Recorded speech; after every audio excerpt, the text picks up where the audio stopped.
Hello and welcome to the Day Ahead. It is Monday, July the 14th. I'm Andrew Gagan. Well, the local share market is set to begin the week negatively, with the ASX futures off by around 13 points. Global stocks fell on Friday as US trade policy weighed on investor sentiment. This came ahead of President Trump promising to impose a 30% tariff on the European Union and Mexico from the beginning of next month. Wall Street ended lower on Friday after President Trump intensified his tariff offensive against Canada and Brazil.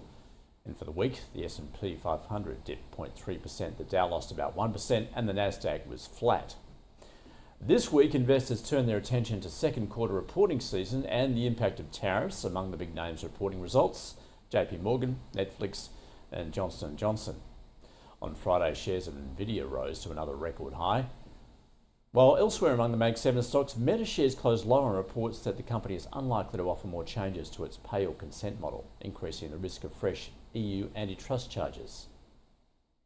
Drone makers AeroVironment and Kratos Defense and Security Solutions surged after the US Defense Secretary ordered more drone production and deployment. Kraft Heinz lifted on reports that the company is preparing to break itself up as the packaged food maker grapples with persistent weakness in demand for its higher-priced brands. And Levi Strauss shares jumped higher after the apparel seller raised its annual revenue and profit forecast and beat quarterly estimates.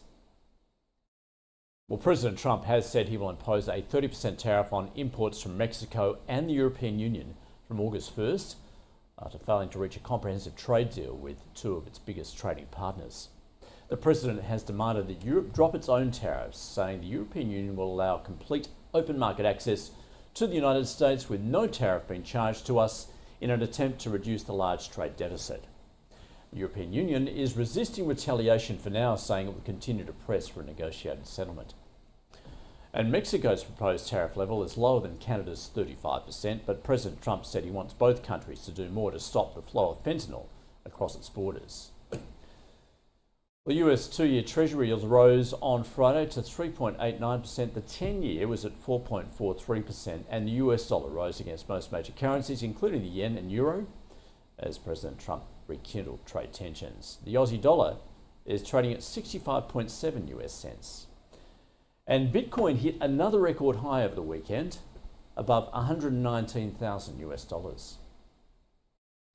Oil prices jumped more than 2% on Friday as the International Energy Agency said the market was tighter than it appears, while traders also considered US tariffs and possible further sanctions on Russia. Brent crude futures settling at $70 a barrel.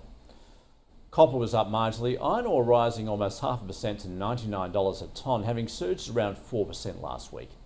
And gold rose more than 1% on Friday as investors sought the safe haven in response to the latest tariff threat. Spot gold at $3,355 an ounce. Ahead locally this week, tomorrow we get the monthly read on consumer confidence from Westpac and the Melbourne Institute. Wednesday, building activity for the March quarter, and job ads for June are released on Thursday. And overseas, China trade data tomorrow, and then a data dump from China including GDP for the June quarter and retail sales and production for June. US inflation data for June is released on Tuesday, followed by the Fed's Beige Book on Wednesday, along with producer prices and industrial production. Thursday, US retail sales and import and export prices. That is your weekend. See you again tomorrow.